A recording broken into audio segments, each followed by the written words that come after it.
Hey everyone, welcome to the 12 Days of Christmas, day 4. Today is a fun day. I have a request from my number one client, my mom.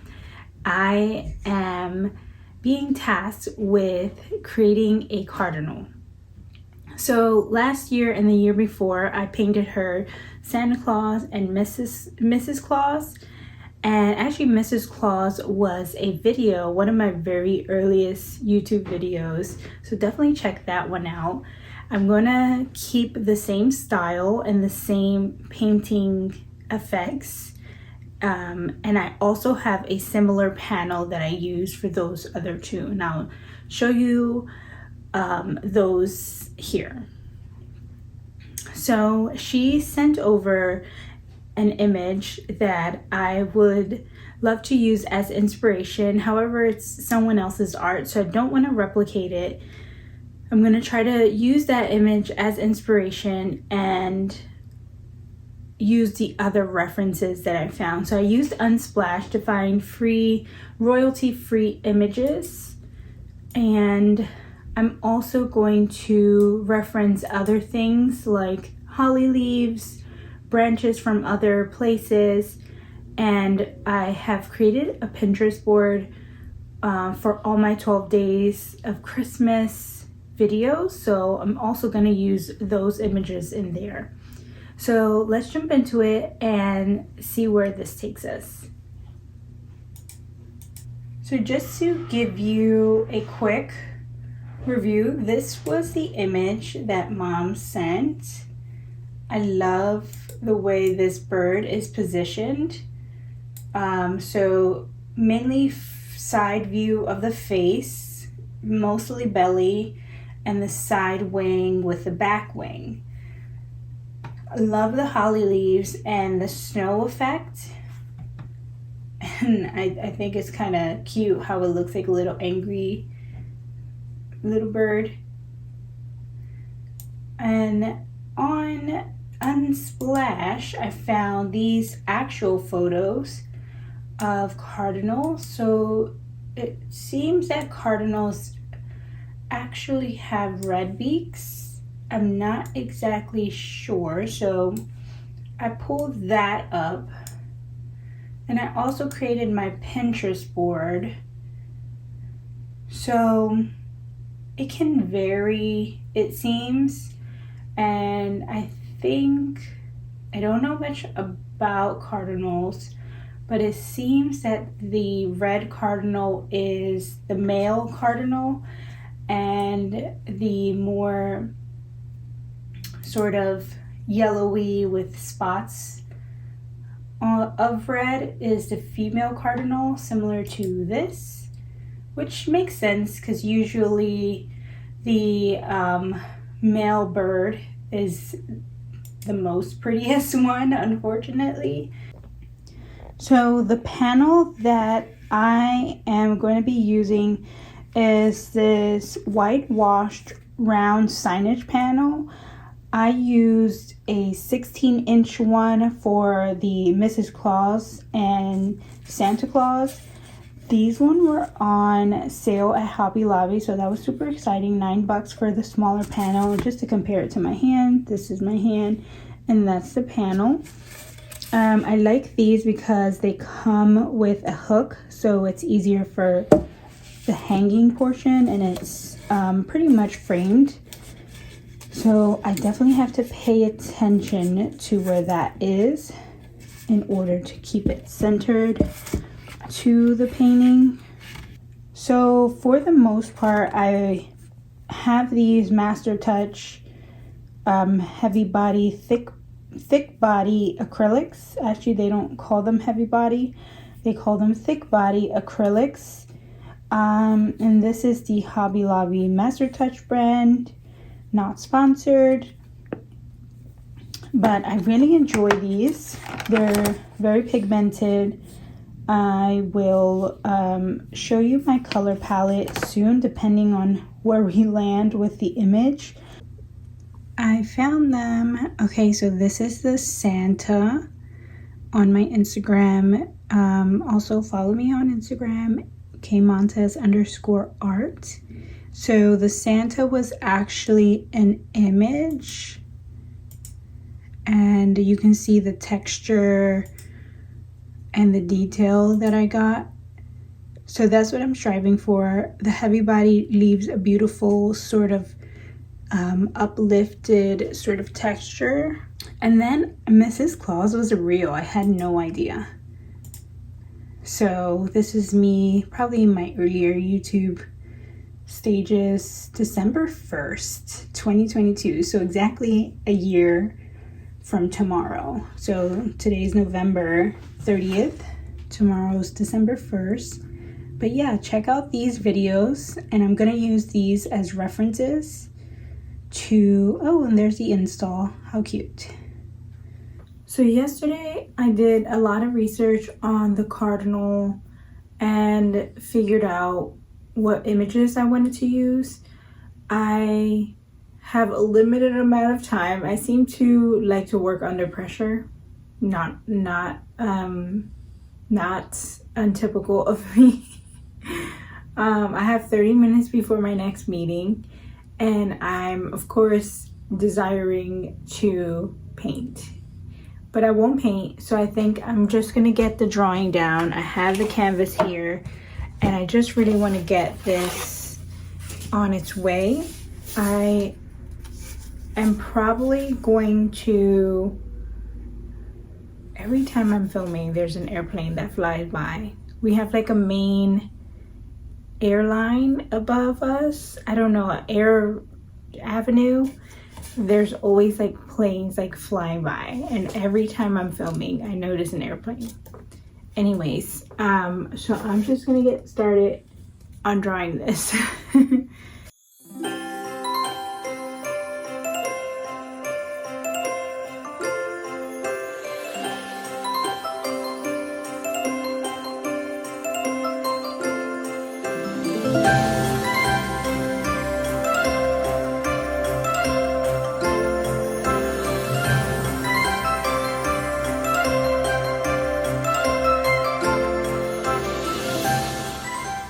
Finished the sketch in less than 15 minutes. I freehanded it, and I was originally gonna print things out and just trace things as they went along, but I think the freehand sometimes helps me a lot more. It looks great. So let me walk you through the image. Here's a little house that I wanted to add, the little bird house. So I think there's just a little bit of issue right here between the bird house and the tree branch. I'm not sure if I should bring, I think I'll bring the peak down. So that way, Fauci. Okay, so next day, I finished the drawing of the Cardinal yesterday, and I didn't have time to paint anything. I've been really busy this starting of December, and I really want to catch up on all of my paintings, but I'm super excited, and I will have so much time today to get this done. Okay, so just to give you a quick setup, I updated the bird, and I'm going to keep this line here as the tail. So this now, I just realized I forgot a line for the snow. How to fix that? My setup is I'm gonna have my brush cart, my art cart, and my brushes and paints over here. I'm actually in the process of separating my brushes. I thought this would be a good idea to have all my brushes together, and it's just not working for me. So while I wait 15 minutes for my Stay Wet palette to soak, I'm going to organize my brushes and set up my carts. and jump into it. Oh, another thing I forgot to mention, I'm actually using my large Stay Wet palette, so the one that I mentioned in the 12 things you should purchase for your artist. Definitely check out that video. I'm going to be using that big one, so I'm going to have much more space, especially because I have these heavy body acrylics. So just to quickly walk you through the types of brushes that I use. I've talked about these brushes in depth in other videos. So I use the Chinese calligraphy brushes for texture. I use water brushes to travel with. Varieties here, mainly the Pentel are my favorite. I use a variety of watercolor brushes for washes. Mainly the larger ones are used for Princeton Neptunes are super good, and I have the Royal Langnickel that I use for both watercolor and acrylic. Here are the acrylic ones, very affordable, nice and shiny. I also have the Princeton Selects that are amazing. Good quality, low price for any type of paintings. These ones in particular are from Michael. I enjoy these because they're smaller and easier to travel with. And then, of course, my holy grail, the Princeton Velvet Touch for pretty much anything, with the exception of oil. I wouldn't want to use these for oil. I have separate oil brushes. So unless if I'm doing oil, these are the brushes that I'm mainly using. Okay, so my pad has been soaking for about 15 minutes. That is most definitely soaked. And this paper, I would say it could use a little bit more soaking. I don't know. I'm gonna leave it for a little bit more and see how it does. But this is pretty much what you wanna do. Give it a bath for 15 minutes and let it just sit and soak. Also, let's just talk about how cute my apron is. My mom gave this to me.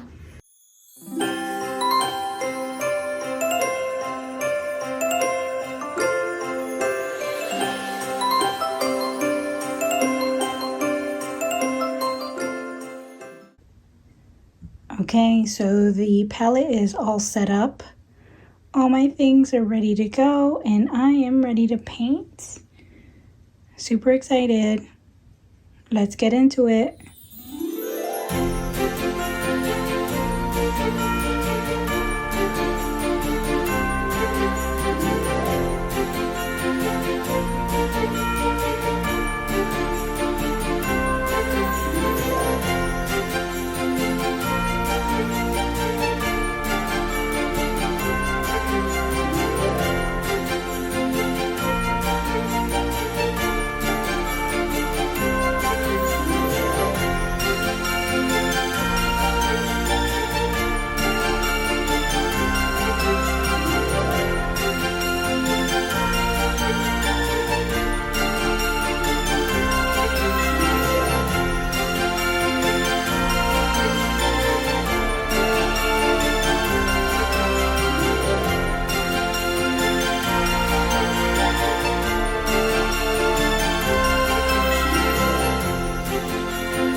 haven't checked in a while, and I wanted to give you an update. I finally made it to the bird, and I am adding just details. I will probably go back over some of this area. Things kind of got a little muddied between the holly leaf here and the pine leaves over here. This was actually unexpected. I didn't expect to add pine leaves, but there was a lot of blue and snow and not enough contrast, so I added these pine leaves, very wispy. Like, I'm gonna probably add a lot more to things. I'm liking how the little birdhouse turned out. I have a couple of things to touch up, but I think once I add the bird in, things will start to make sense. So I'm pretty much using a dry brush with the, whoops, that's the foot, with the crimson. I'm not exactly sure. I'm not even gonna lie to you about what color of red I'm using right now, but I'm using 3 types of reds, and I will most likely leave my brush a bit dirty to get a mixture of colors. Okay, so let me get back to this and I will talk to you soon.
So close to being done.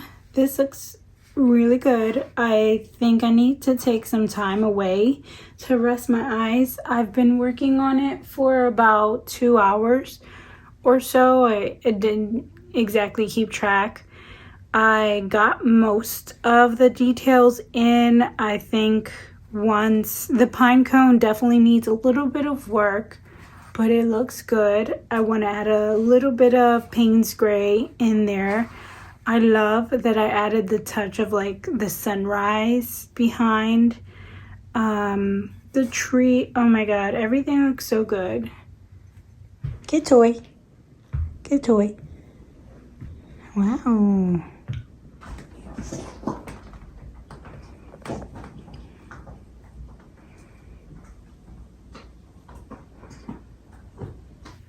Okay, so I'm back after several hours. I took a break at around 5-ish,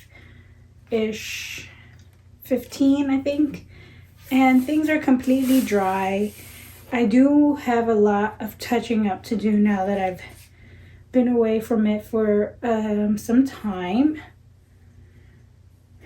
I kind of like the way the pine cone turned out, the technique that I used for that. I am noticing a little bit of pencil. I'm going to try to see if I can erase that. And I definitely want to fix this snow area back here. Other than that, I think those are the only Maybe the beak needs some detail. Just overall refining. You know, I'm gonna use my trick. So, I learned this from Sandy. But I'm gonna hang this up and I'm gonna look at it backwards just to make sure that there's no mistakes. Give me 1 second.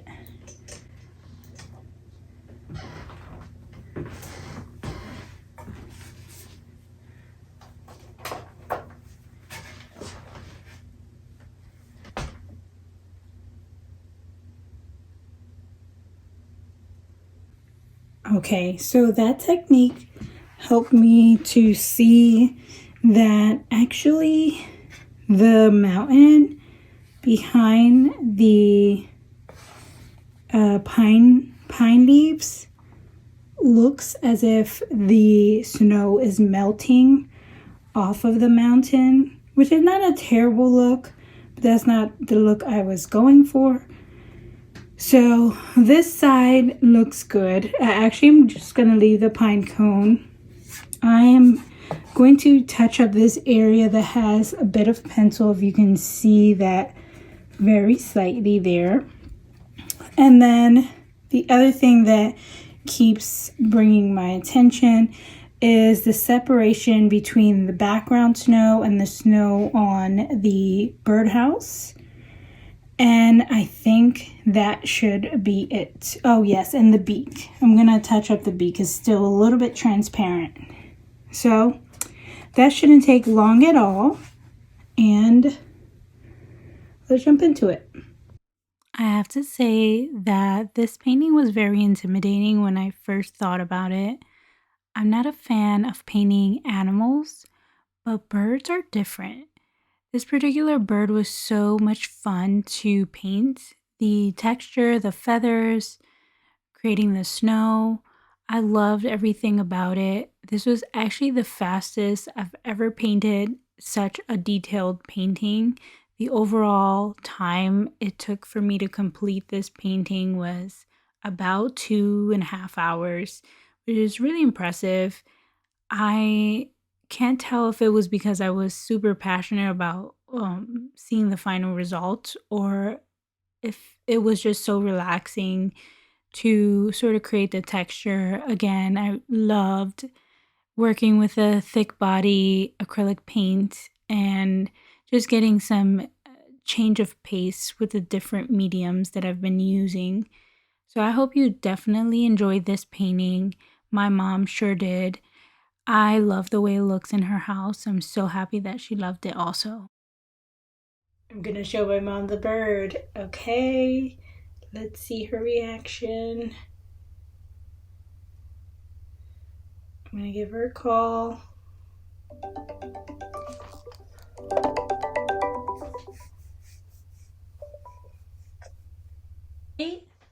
Yeah.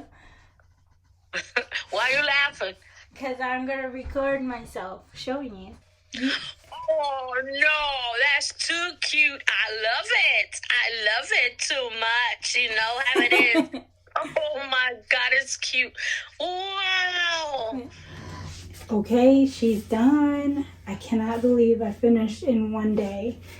I really love, it's so funny. I didn't even need much time to finish things. Sometimes you just need to walk away from the painting before you realize that you don't have that much to finish. I think everything looks good. The bird is so cute and chubby. It has the same effect as the other two paintings that I painted for her. I love the little mountain scene in the background, and I'm so happy I was able to make the birdhouse work. But if you enjoyed this video, definitely give this video a like and subscribe, and also check out my other videos. So this is day 4 of the 12 days of Christmas. I cannot wait to show you day 5. Super fun, super exciting. I'll see you in the next one.